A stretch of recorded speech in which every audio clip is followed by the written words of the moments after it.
Leveraging federally funded program partnerships, maximizing collaboration to support Disability Innovation Fund DIF goals. Hello and welcome. My name is Heather Service, and I'm joined by my colleague Lindsay Rasul. We work with the Disability Innovation Fund Technical Assistance Team and also serve on the National Clearinghouse of Rehabilitation Materials NCRTM team. We're so glad that you're joining us for this session on leveraging federally funded program partnerships to strengthen your Disability Innovation Fund project. Whether you're new to these programs or already are working with some of them, this session is here to give you tools, ideas, and momentum to take your efforts further. Slide 2, Learning Objectives. Let's start by grounding ourselves in the purpose and objectives of today's session. This session is all about helping you make the most of federally funded programs that can support and sustain the great work already underway in your DIF project. These partnerships can strengthen your long-term impact, connect your work to broader national priorities, and expand what's possible in your community, both during your grant cycle and beyond. And we're not just talking theory. We'll walk through concrete tools, real examples, and actionable strategies to help you move forward with confidence. So what will that actually look like? By the end of this session, you'll be able to do 3 things. First, identify federally funded programs that align with your project's goals and focus areas. Second, begin developing a plan to engage with those partners, build trust, and sustain the relationship over time. And third, apply practical communication strategies to share information, align efforts, and increase your collective impact. Slide 3, Why Partnerships Matter. Partnering with federally funded programs isn't just smart. It's strategic. It helps you do more without starting from scratch, build on existing efforts, and share responsibility across systems. Let's talk about why these kinds of partnerships really matter for your DIF project. First, they help you increase your capacity. You're already doing so much within your grant scope, and partnering with a federally funded program means you can access additional expertise, tools, and infrastructure that already exists. Avoiding duplication is another benefit. You don't have to reinvent the wheel when a workforce system or national program has already developed something that works. In fact, duplicating efforts can stretch your team thin. Partnerships help you streamline and share the load. Partnerships are a powerful tool for sustainability. When your grant ends, your work doesn't have to. By embedding your efforts within systems that will continue, you create pathways for lasting change. And finally, partnerships expand your network and access to resources. Whether it's connecting with employers, tapping into job training opportunities, or identifying new funding streams down the road, partnerships open doors that may not otherwise be available. Slide 4. Mindset shift. Think beyond compliance. This isn't about checking a box. Strong partnerships are about learning from others, accessing new tools, and building something that lasts beyond the grant period. It's also about shifting from a mindset of obligation to one of opportunity, where partnerships are a strategic choice, not just a requirement. When you build relationships intentionally, you're laying the groundwork for collaboration that can grow and evolve over time. Slide 5, Sustainability through Partnerships. When we talk about sustainability, this is what we mean. You don't have to be the expert in everything. Partnerships allow you to tap into others' expertise. They bring fresh perspectives, existing infrastructure, and a way to make your work go further. They allow you to share tools and resources and extend your impact beyond your grant project. Just because funding ends doesn't mean your project's influence has to. Strategic partnerships help carry that momentum forward, keeping key pieces of your work alive through others' missions, programs, and platforms. Take, for example, the National Center for Self-Employment, Business Ownership, and Telecommuting. As they wrap up their 5-year Innovative Rehabilitation Training Program grant, they've built a strong foundation of resources like policy maps, webcast training courses that could easily have ended with the grant. But because they formed a strong partnership with the National Disability Institute, or NDI, much of this work will continue through NDI's 84421F DIF project. It's a great example of how thoughtful collaboration can help your work live on in new and meaningful ways. Beyond sustainability, strong partnerships can help you bridge service gaps, respond more quickly to changing needs, and strengthen your project's credibility with other stakeholders. In fact, they can reinforce what you're already building, supporting your work with aligned missions, shared services, and deeper trust. Think about a time when you leaned on a colleague or a partner to take something further than you could alone. That same concept applies here, just at the systems level. These aren't one-time transactions. They're relationships that grow over time and become part of the foundation of your project's success. Thanks, Heather. This is Lindsay speaking. Slide 6, crosswalk, aligning DIF program goals to federally funded programs. We'll be using tables over the next few slides to present some of the federally funded programs that can complement and support your DIF project. We'll also explore how each program fits with the goals of each DIF priority area. Each table will display 3 columns. The first column will indicate the DIF program. The second column will list aligned federally funded programs. And the last column will indicate why they fit. All right, let's dive in. Slide 7, creating a 21st century workforce for youth and adults with disabilities through the transformation of education, career, and competitive integrated employment. ALN 84.421F. Let's start with creating a 21st century workforce of youth and adults with disabilities through the transformation of education, career, and competitive integrated employment grants, known by the ALN 84.421F. These projects focus on preparing youth and adults with disabilities for careers in high-growth fields like science, technology, engineering, and math, commonly referred to as STEM. Programs such as Apprenticeship USA and the Partnerships on Inclusive Apprenticeships, or PIA, offer structured pathways into these industries through pre-apprenticeships, registered apprenticeships, and sector-based training. Career and Technical Education, or CTE programs, are also an important piece of the puzzle. CTE offers students opportunities to build job-ready skills in high-demand fields, often while they're still in high school or community college.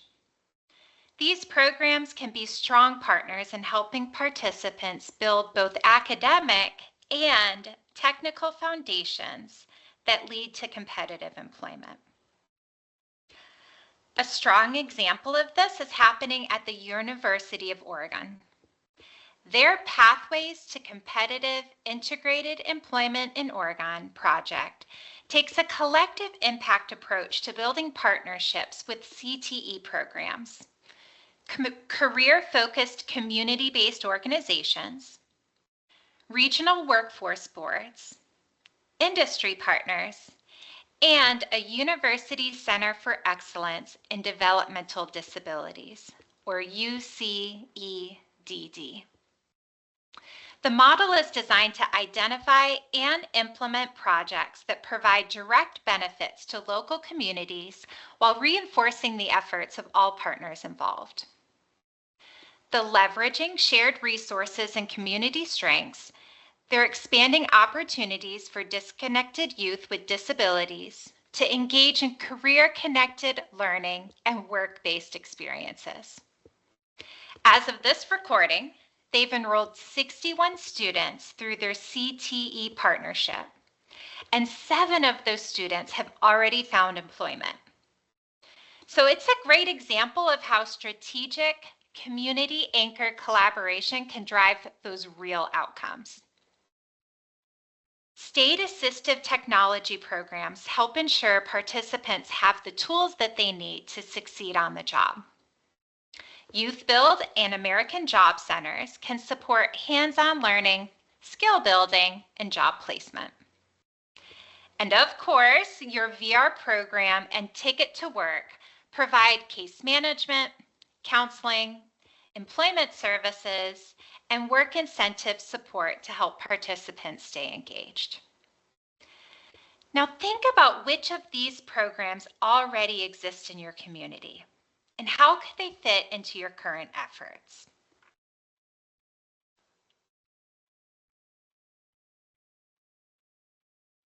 Slide 8, Pathways to Partnership. ALN 84.421E. Pathways to Partnership, ALN 84.421E, is about strengthening the transition process for youth with disabilities by coordinating across systems, especially VR, education, and independent living. Programs like Centers for Independent Living, CILs, and VR programs are already required partners, but consider how resources like Work Incentives, Planning and Assistance, or WIPA projects, and Ticket to Work can help families understand how work impacts benefits early in the process.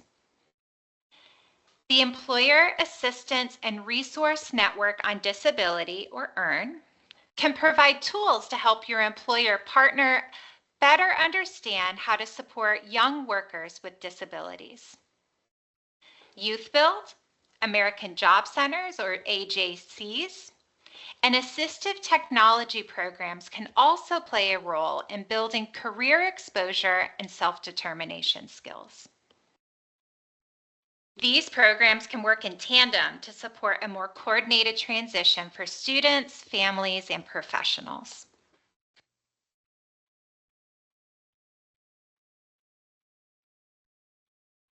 Slide 9, Subminimum Wage to Competitive Integrated Employment, or SWITSE. The SWITSE initiative focuses on helping individuals leave or avoid subminimum wage employment and instead obtain competitive integrated jobs. This often means identifying and coordinating supports across multiple systems, employment, benefits, behavioral health, and more. Ability 1 can be a starting point for businesses exploring how to shift towards integrated models. REO programs support reentry efforts for youth and adults with justice involvement, a group often overrepresented in subminimum wage employment. The Job Accommodation Network, or JAN, and EARN offer practical tools and technical assistance to help employers adjust job roles and environments. Assistive technology programs, WIPA, community mental health and substance use, or MHBG or SABG, block grants, and your local VR and AJC partners can help ensure people have what they need to make and keep a successful employment transition. Think about how these pieces could fit together in your community to support wraparound services.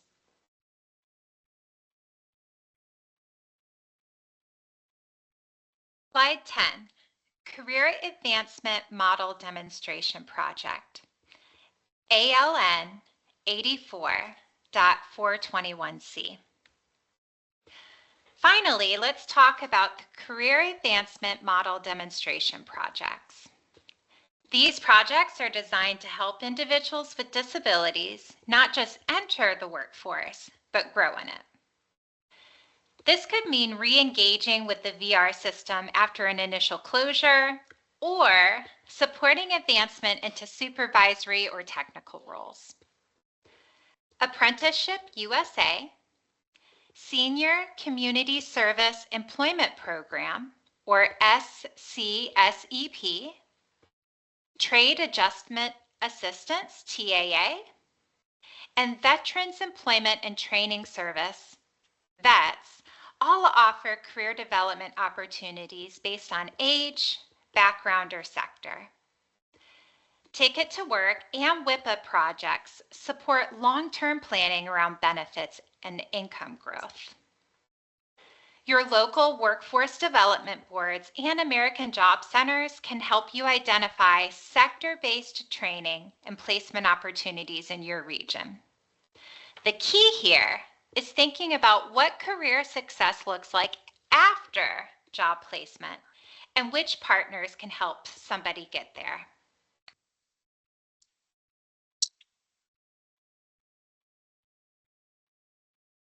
Thanks, Lindsay. This is Heather speaking again. Slide 11, finding the right connection. Now that you have a sense of what's out there, the next step is building the bridge between your project and those programs. The good news is, many of these connections are more within reach than they may seem. Start by exploring the websites of federal programs that relate to your goals. Look for program descriptions, contact directories, grantee maps, or lists of technical assistance providers. Many of them host webinars, release newsletters, and provide contact emails for outreach coordinators. Bookmark the pages that feel relevant. This will save you time when you're ready to reach out. But don't just rely on the websites. Ask around. Your state VR agency or your RSA Technical Assistance Center may already have existing relationships with many of these programs. These partners often know who to talk to or who's working on similar initiatives in your state. Networking through events like this conference is another excellent way to make a first connection. Finally, look for learning communities. Many federally funded programs are supported by technical assistance centers that host communities of practice, peer networks, or listservs. These can be great spaces to learn informally, hear about new opportunities, or see how other grants are working across systems. Remember that the right connection doesn't always start with a formal introduction. It can begin with a simple conversation or a shared learning space. Pro tip: many federal programs host public webinars, publish grantee directories, and maintain resource hubs. Bookmark them early. Pro tip: don't wait until a crisis. Identify a backup contact in every MOU to avoid communication breakdowns. These might seem like small tips, but they can have a big impact on how smoothly your partnerships run. Webinars and directories give you insight into each program's language, focus, and current priorities, and they often hint at what's coming next and may present future opportunities. Staying plugged in helps make your outreach more informed, more timely, and more likely to lead to meaningful collaboration. And MOUs, while sometimes treated as a formality, are actually a key tool for managing the unexpected. People change roles, get pulled into other projects, or go on extended leave. Having a backup contact written into your MOU means you're not left in the dark if your primary connection is unavailable. A little preparation now can go a long way in preventing future stress. Slide 12, Making the ask. Reaching out to a potential partner, especially a large federally funded program, can feel a little daunting. You might wonder, what should I say? Who do I contact? Will they even respond? That feeling is completely normal. Here's the good news. The first step is simply opening the door.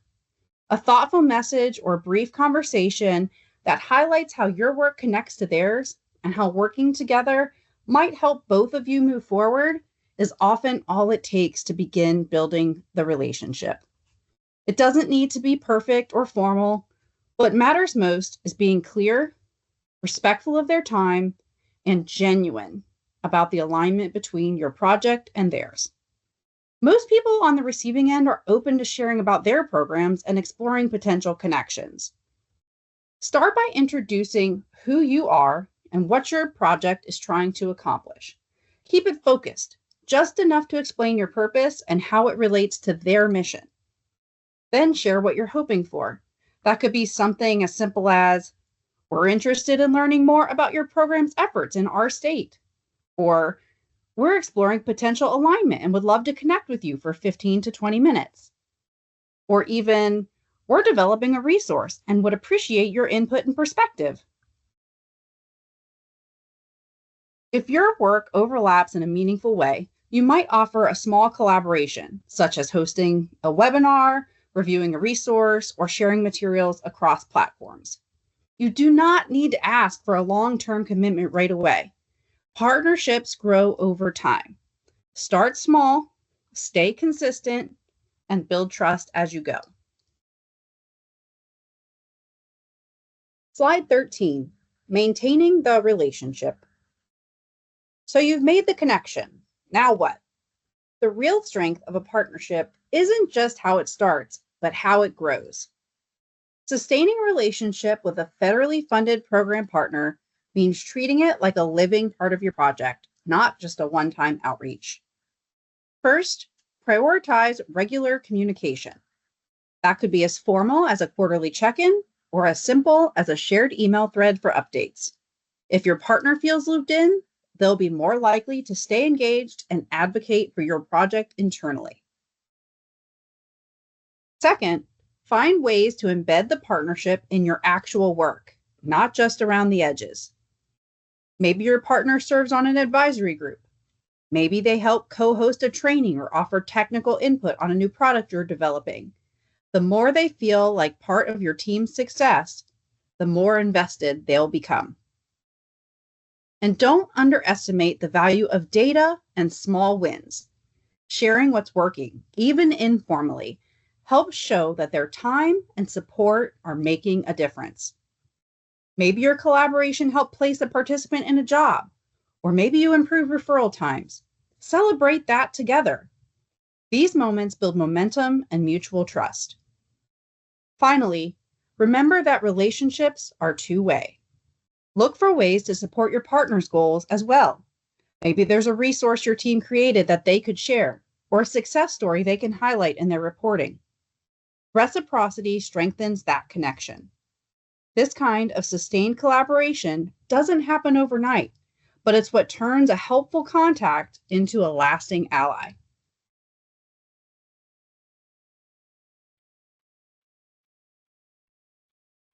Thanks, Heather. This is Lindsay speaking again. Slide 14, 5 tips for long-term success. Even the strongest partnerships can hit rough patches, and that's okay. What matters is how you set the relationship up from the beginning and how you manage it along the way.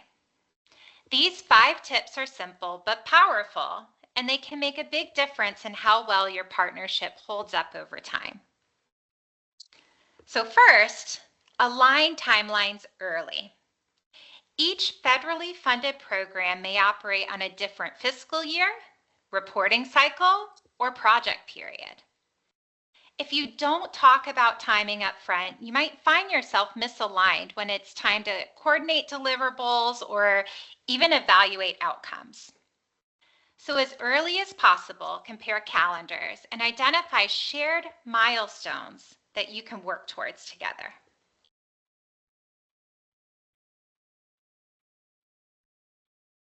Second, clarify roles. Don't assume everyone is on the same page about who's doing what.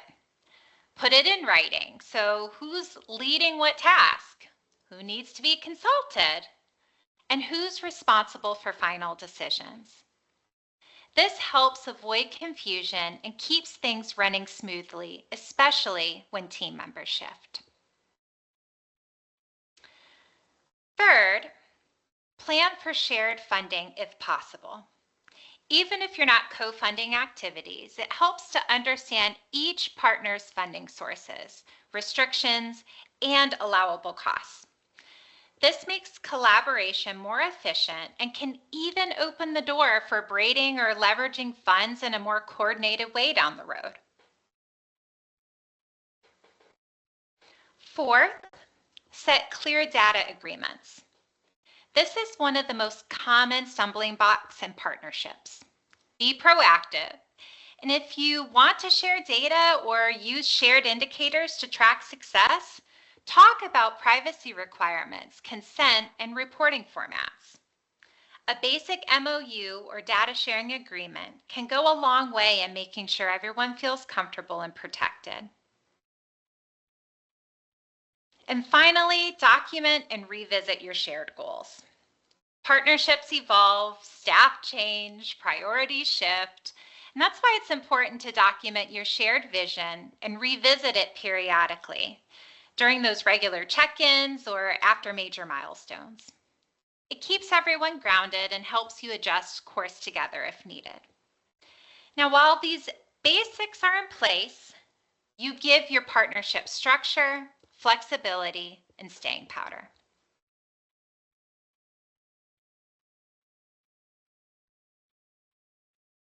Slide 15, action planning activity. Now it's your turn. Use the action plan worksheet to choose one program you want to connect with and write down a specific step you'll take in the next 30 days. Pause the recording if you need to. We're not just here to learn, we're here to act.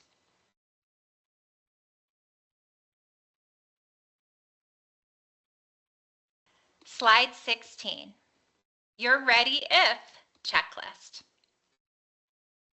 You're ready if you've identified an aligned program, you know your ask, you've reviewed their priorities, you know who will lead outreach, and you've drafted a short description.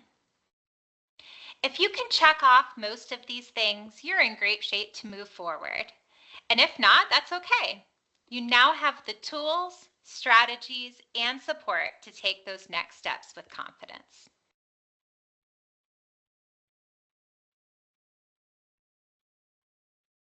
Slide 17, key takeaways. If there's one message that we want to leave you with, it's this. Partnerships aren't just another item on your to-do list. They're one of the most strategic ways to strengthen your project's impact and expand what's possible with the resources that you already have. By partnering with federally funded programs, you're not starting from scratch. You're building on what exists, leveraging their expertise, and tapping into their networks and expanding your reach to serve more people more effectively. And remember, you don't have to do everything at once. A single outreach email, a short meeting, or even attending a relevant webinar is a meaningful first step. Small actions like these taken consistently lead to stronger collaboration over time. Finally, you're not doing this work alone. You have support. Your TA liaison is here to help you identify programs, think through your engagement strategies, and even troubleshoot any roadblocks.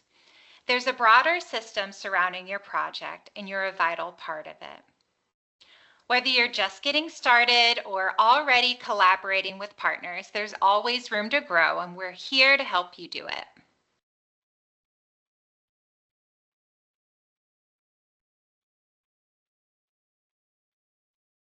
Slide 18, final reflection prompt. Let's end with one simple question. What's one thing that you'll do in the next 30 days to move forward with a partnership? Write it down, share it with your team, and if you need support, reach out to your TA liaison. We're here to help.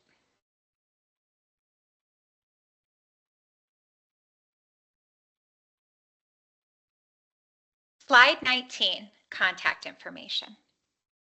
If you have questions about anything covered today, or you're ready to start building a partnership and want some support, please reach out. You can contact us at DIFTA, that's DIFTA, at neweditions.net, or reach out to your assigned technical assistance liaison. Whether you're looking for ideas, tools, or help making a connection, we're here to support you. We would also love to hear about how things are going after today's session.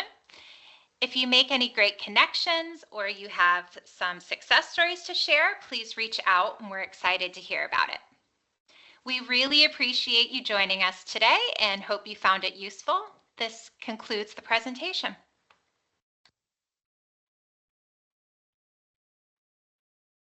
Disclaimer. The contents of this presentation were developed under contract 9199-0023 D0037-9199-0024 F0395 from the U.S. Department of Education Department. The department does not mandate or prescribe practices, models, or other activities described or discussed in this presentation. The contents of this presentation may contain examples of, adaptations of, and links to resources created and maintained by another public or private organization. The department does not control or guarantee the accuracy, relevance, timeliness, or completeness of this outside information. The contents of this presentation does not necessarily represent the policy of the department. This presentation is not intended to represent the views or policy of, or be an endorsement of any views expressed or materials provided by any federal agency. Edgar 75.620.